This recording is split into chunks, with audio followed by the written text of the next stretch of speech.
Bonjour à tous, aujourd'hui je vous présente une nouvelle partie avec Douda avec les blancs et Karjakin avec les noirs. C'est parti, on commence tout de suite. D4, cavalier F6, la réponse populaire, la plus populaire au niveau des blancs, au niveau grand maître. La réponse c'est D5 pour contester le centre.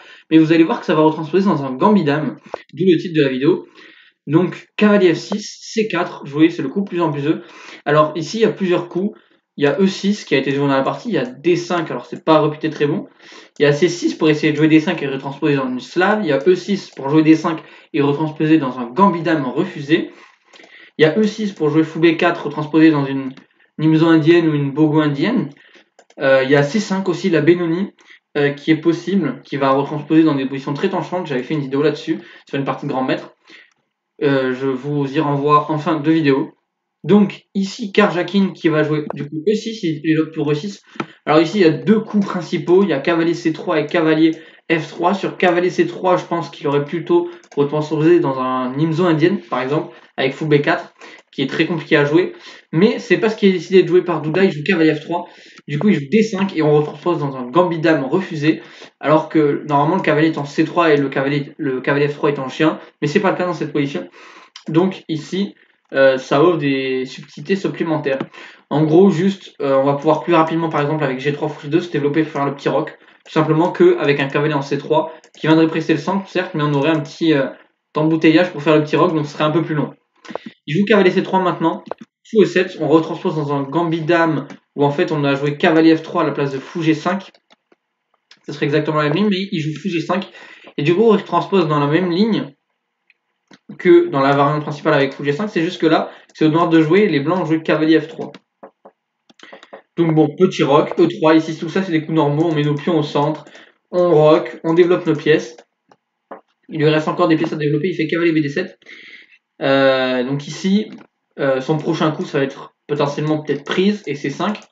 Mais ça peut être également de jouer B6 pour essayer de jouer fou B7 et ensuite de prendre en C4, ou alors jouer prise en C4, fou prend C4, B6 et avoir un fou qui rayonne sur la diagonale. En tout cas, c'est les prochains coups théoriquement des noirs. Du coup, il prend des 5, l'empêchant de prendre en C4.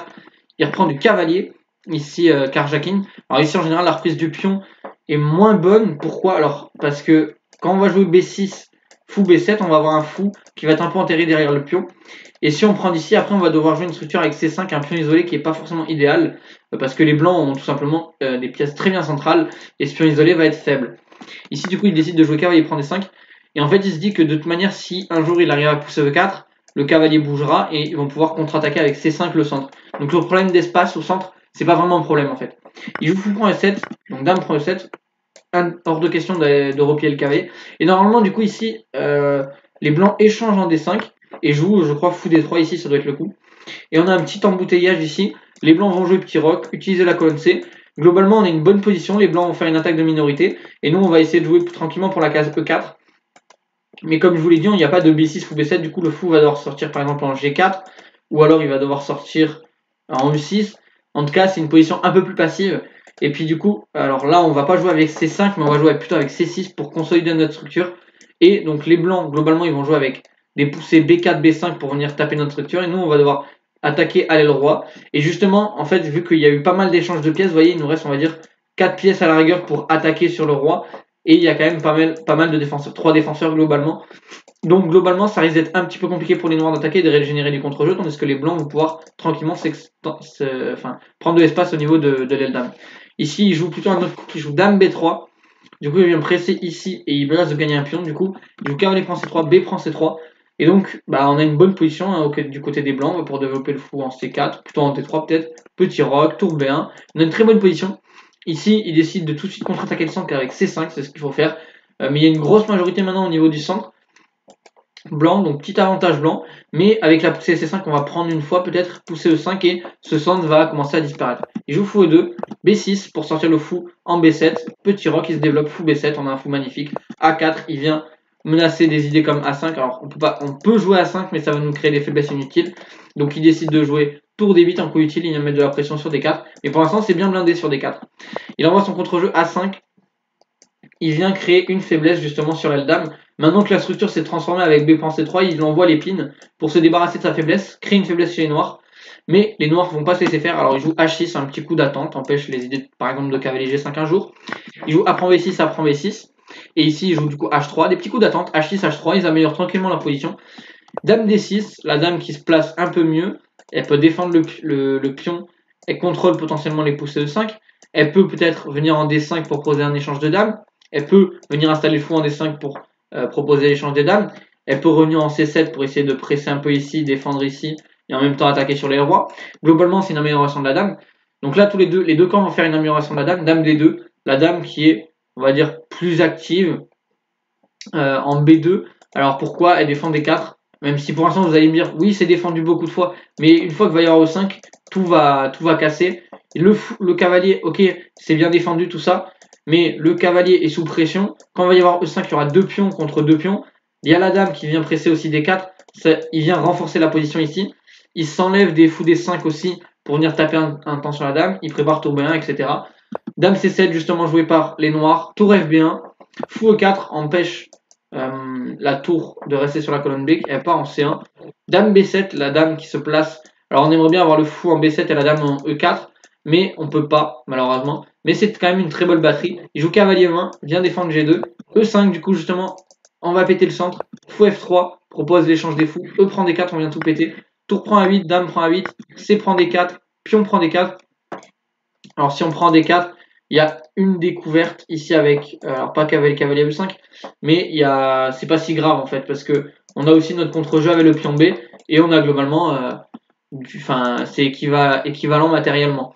Ici du coup il joue dame prend D4, équivalent matériellement, cavalier C5, attaque la dame, coup intermédiaire fou prend 4, attaque la dame, donc si on prend la dame, il prend la d'autre, et donc là on a perdu une pièce au passage.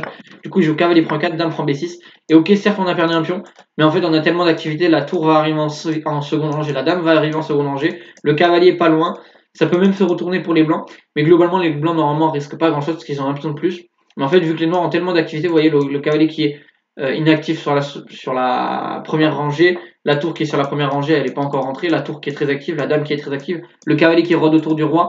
Globalement, l'activité ici, en fait, vont faire que les blancs vont pas pouvoir progresser, c'est même eux qui vont peut-être tenir pour la nulle. Tour des deux, la tour qui s'active, F3, cavalier G3, le cavalier qui rentre, il y a peut-être des idées de cavalier E2, il joue tour B1 pour justement empêcher cavalier 2, dame A2, menace des idées, alors pas pour l'instant, tour prend G2, ça marche pas, mais s'active en tout cas globalement sur la seconde rangée. Et il n'y a pas vraiment de perpétuel, juste le roi se cache en H7. En cas d'échec sur la diagonale, on fait juste G6 et on est tranquille, on planque le roi en G7. Et il n'y a aucun souci vraiment pour les noirs. Il joue dame B3 pour poser changer dame, H5. Il améliore sa position, il va peut-être fixer H4 et fixer un peu la structure au niveau de l'aile roi. Après, il y a plus que des pions sur les deux ailes, donc la défense globalement pour les noirs est plus facile. Il joue dame prend A2, tour prend A2, mais en fait, même avec l'échange des dames et moins cette pression ici, les pièces noires sont tellement actives que les blancs vont pas pouvoir progresser. On va regarder H4, il joue cavalier F5, du coup fourchette entre les deux pions. Il tente sa chance E4, cavalier prend H4. Il se dit peut-être le cavalier mal placé ou quoi. Alors certes, les noirs ont regagné un pion, mais le cavalier, l'idée des blancs, c'est que le cavalier est un peu à la rue, mais ça n'empêche pas que ce soit nul. Il joue tour C1, il place sa tour un peu mieux sur la colonne C où elle peut rentrer en C8 puis en C7, ou alors directement en C7 par taper le pion. Il joue cavalier G6, il rapporterait son cavalier. Tour C2, propose d'échanger tour, tour A1, roi F2, amélioration de la position du roi, H4, on vient prendre de l'espace, éviter que le roi s'active trop. Cavalier D3, le cavalier qui s'active, F6 pour sortir le roi, roi E3, tour A3, vient clouer d'abord le cavalier.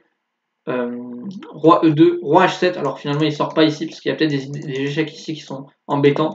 Il joue tour D2, roi H6, le roi qui monte, tour B2, cavalier F8, le cavalier qui va s'améliorer sa position, cavalier F2, cavalier E6, pardon, cavalier H3, G5, on essaie de progresser un petit peu parce qu'on a une majorité de 2 contre 1 sur la colonne HG, et pour les blancs, une majorité de 2 contre 1 au niveau des colonnes F et E, mais globalement c'est totalement nul cette position. Tour B6, attaque le cavalier, cavalier D4 échec, roi F2, le cavalier peut pas venir attaquer, le roi peut pas venir attaquer le cavalier, roi F2, roi G7 on se défend, E5, tour A2, alors ici sacrifier un pion, mais pour gagner le pion G5 et essayer de se dire ok la structure noire est plus fragilisée, donc j'ai peut-être des chances de gain. De toute manière ici la position est nulle, donc il faut bien tenter quelque chose. Il fait un échec, roi F1, pion prend E5, cavalier prend G5, et ici en fait globalement c'est compliqué. Les noirs vont peut-être souffrir, mais en fait ici ils ont trouvé un moyen de faire nul. en répétant tout simplement tour A1, tour F2, tour A2, et il répète les coups comme ça. Et donc ça fait match nul, le deuxième match nul de ces parties de GMI. Donc globalement, bah, le graphique, 98% de précision, 99 pour Karjakin, 4 performances en pion, une partie globalement très bien menée. Le moment critique, je dirais, là il n'y a rien à critiquer sur le jeu des grands maîtres. Le moment critique, je dirais, c'est juste dame prend B6. En fait, il faut comprendre que les noirs ont tellement d'activité, le cavalier est tellement bien placé, soutenu par la dame, la tour va arriver. Il y a tellement d'activité en fait sur la seconde rangée, globalement avec toutes les pièces qui arrivent sur le roi, que en fait les noirs peuvent pas perdre ça. Mais à notre niveau, on se dirait oulala, ça pue, on a un pion de moins, etc. En fait, il n'y a pas que les pions en moins, le matériel aux échecs. Il y a plusieurs facteurs. Par exemple, tout simplement le matériel. Mais ça, c'est pas illustré ici dans cette position. Surtout, ce que je voulais vous dire, c'est l'activité des pièces. Mon cavalier est super bien placé, ma tour est super bien placée, ma dame est super bien placée. Même si j'ai 3 pions de moins, si j'ai tellement d'activité, je peux peut-être compenser, voire même être bien mieux alors que j'ai 3 pions de moins. Donc vous voyez, il y a plein de parties comme ça où il y a peut-être des sacrifices de qualité. On a une qualité en moins et pourtant on est encore mieux en fait que l'adversaire. Il faut comprendre la position en fonction de la relativité des pièces, tout ça. Si le cavalier est plus fort que la tour dans cette position parce qu'elle est fermée, ou si la tour est plus forte que le cavalier, etc., etc. Donc là, le pion, en fait, au final, c'est pas si grave, ça permet d'annuler. Voilà. Donc globalement, c'est le tournant critique de cette partie. J'espère que cette vidéo vous aura plu. Je vous souhaite une bonne journée. Salut à tous. Ciao, ciao.